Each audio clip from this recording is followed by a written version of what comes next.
నమస్కారం అమ్మ. నమస్తే అమ్మా. అమ్మ, జనరల్గా ఒక నానుడు ఉంది, ఎవరైతే ఎక్కువగా అతి పూజలు చేస్తారో వాళ్ళకే ఎక్కువగా కష్టాలు ఉంటాయి, వారికే ఎక్కువగా పరీక్షలు ఉంటాయి అని. ముఖ్యంగా సాయిబాబా సంతోష్ మాత వారి పూజలో నేను విన్నాను, ఎక్కువ పరీక్షలు ఎక్కువ వస్తుంటాయి, వారాల పూజలు అవి ఉంటాయి కదమ్మా అని. అది ఎంతవరకు నిజం? నిజంగా అలా జరుగుతుందా? ఎక్కువ పూజలు చేసే వారికే ఎక్కువ పరీక్షలు ఉంటాయా? అమ్మా, అసలు ఈ పరీక్షలు ఏమిటి, పూజలు ఏమిటి, వాళ్ళు బాగున్నారు మనం బాగున్నారన్న కంపారిజన్ ఎక్కడ మీరు ఆలోచించుకోవటం లేదా? తాకట్టులో ఉన్న బంగారాన్ని విడిపించి ఆ రోజు ఆన్లైన్ రేటుకే మేము కొంటాం. Sharma gold company. చూసుకోవటం లేదా? మీకు ఏమిటి కష్టాలు, పక్క వాళ్ళు ఏం కష్టాలు ఉన్నారో మీకు ఏం తెలుసు? పక్క వాళ్ళు ఏం సుఖపడుతున్నారో ఏం తెలుసు? మన్ని చూసి మనం సుఖంగా ఉన్నామని పక్క వాళ్ళు అనుకుంటున్నారేమో. ఆవిడ చూడు ఎప్పుడు మీరే ఉన్నారు, ఆవిడ చూడు ఎప్పుడు చక్కగా పూజలు చేసుకుంటుంది హాయిగా, వాళ్ళ ఆయన ఆవిడ పూజలు చేస్తుంటే ఏమీ అనడు, వాళ్ళ ఇంట్లో ఎప్పుడు స్తోత్రాలు వినపడుతూ ఉంటాయి, అబ్బా కళకళ్ళాడుతూ ఉంటుంది, ఎప్పుడు ఇంటికి మంగళ తోరణాలు ఉంటాయి, అది అద్భుతం అని అనుకునే వాళ్ళు లేరా? మిమ్మల్ని చూసి వాళ్ళు అనుకుంటున్నారు. ఎప్పుడు కూడా మనకి పొరుగుంటి పుల్లకూర రుచి అని, దూరపు కొండలు నున్నగా ఉన్నాయని అనుకుంటారు. ఒక తెలుగులో ఒక సామెత ఉంది, అందరిళ్లల్లో అట్లకి చిల్లులు ఉంటాయి అని. అట్టు రుచిగా ఉండాలంటే చిల్లు ఉండాల్సిందే, చిల్లు లేనట్టు రుచే ఉండదు. కనుక ఎవరి వాళ్ళకు ఉంటాయి. కాకపోతే ఏమనుకుంటామంటే వాళ్ళ అబ్బాయికి చదువు బాగా వచ్చింది, మా అబ్బాయికి రాలేదు కనుక అని పోల్చుకుంటాం. కానీ వాళ్ళు ఏమనుకుంటారు, వీళ్ళ అమ్మాయి ఎంత అందంగా ఉందో, వీళ్ళు ఎన్ని నగలు పెట్టుకున్నారని వాళ్ళు అనుకుంటారు. అంటే మీరు మనకి లేని దాన్ని చూసి పక్క వాళ్ళకు ఉంది కనుక వాళ్ళు బాగున్నారని అనుకుంటున్నాం. మనకున్న దాన్ని మనం గమనించుకోవటల్లా. కనుక ముందు మనకేమున్నాయో గమనించుకోండి, అప్పుడు మనం బాగున్నామా లేదా అని. ఇప్పుడు కొత్తగా మీరు అన్నది ఇంకొక మాట కూడా ఉంది, అంటే పక్క వాళ్ళతో పోలిక గురించి నేను చెప్పాను. ఇక అసలు విషయానికి వచ్చి, మనం ఏదన్నా ఒక పూజ మొదలు పెట్టగానే మాకు కష్టాలు వచ్చాయండి అంటారు. దానికి రెండు కారణాలు ఉంటాయి. ఒకటి ఏమిటంటే, మనం ఇంట్లో బొద్దింకలు అవి ఉంటే ఏం చేస్తామమ్మా, ఫ్లిట్ కొడతాం. కొడితే ఏమైంది, బిలబిలబిలబిల్లాడుతూ బయటకు వస్తాయి.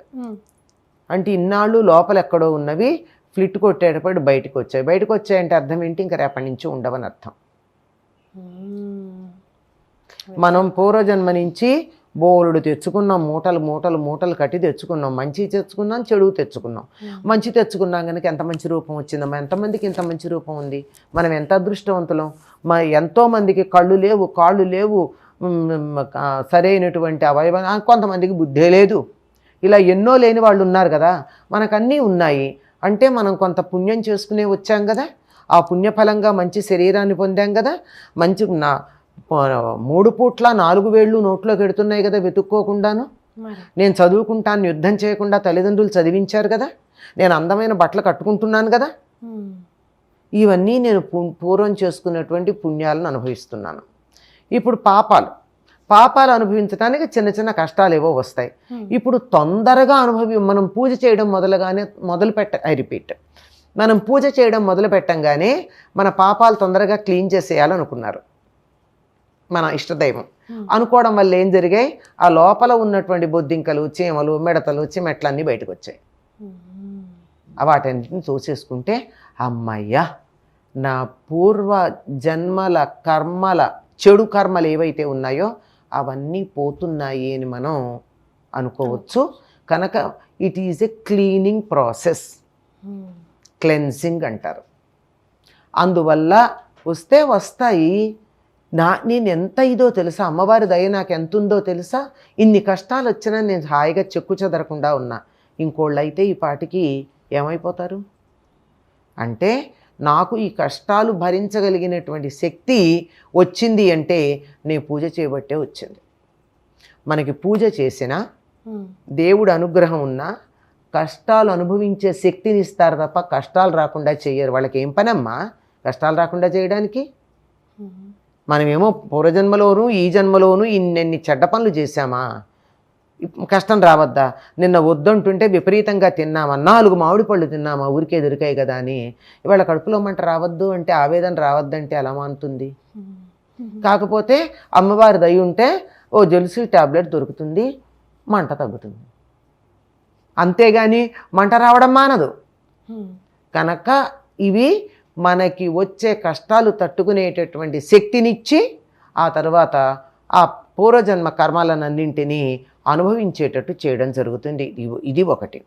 రెండోది, మనం చేసే స్తోత్రాలు ఎంత అద్భుతంగా చేస్తామంటే దాంట్లో మనం చదివే తప్పుల వల్ల మనం కొన్ని రకాలైనటువంటి కష్టాలని ఎదురు తెచ్చుకుంటున్నాం. మన మాటల ఉచ్చారణ సరిగ్గా లేక తప్పులు చదివి నాకు అది ఇవ్వు అంటే పాపం ఇంత కోరుకుంటున్నారు కదా అని ఇచ్చేస్తుంది ఆ దైవం. అంచేత ఏ స్తోత్రాలు చేస్తున్నామో కొంచెం తెలుసుకుని చెయ్యండి. అమ్మ, ఈ జన్మలో చేసిన పుణ్యం ఏమాత్రం పనికిరాదా? పూర్వజన్మల పాపాలే ఫాలో అవ్వాలా ఈ జన్మలో కూడా? అసలు పూర్వజన్మలో చేసిన పుణ్యమే మనం ఉపయోగపడింది అన్నాం కదా, పాపం కూడా అనుభవించాలిగా. పుణ్యం అనుభవించినప్పుడు ఈ జన్మలో చేసినటువంటి పుణ్యం ఎందుకు ఉపయోగపడదు? దానివల్లే కదా వీటిని తట్టుకోగలుగుతున్నాం. ఇప్పుడు పాపం వల్ల వచ్చే కష్టాన్ని తట్టుకుంటున్నాము అంటే ఈ జన్మలో చేసిన మంచి పనుల వల్ల తట్టుకుంటున్నాం. మరి ఆ తట్టుకోలేని వాళ్ళు కదా ఆత్మహత్యలు చేసుకుంటున్నారు. తట్టుకుంటున్నాం కనుక మనం బతికుంటున్నాం కదా. ఈ జన్మలో చేసిన పుణ్యాలు ఎందుకు ఉపయోగపడవు? పుణ్యమైనా పాపమైనా మంచైనా చెడైనా అనుభవించి తీరవలసినదే. దానికి ప్రత్యామ్నాయం లేదంటారు? ఏం లేదు. మరి పూర్వజన్మలో పలానా తప్పు, పలానా దోషం జరిగిందమ్మా మీతో, అందుకే ఈ పూజ చేయండి, దోషం పోతుంది అంటారు. అందులో నిజం లేదా?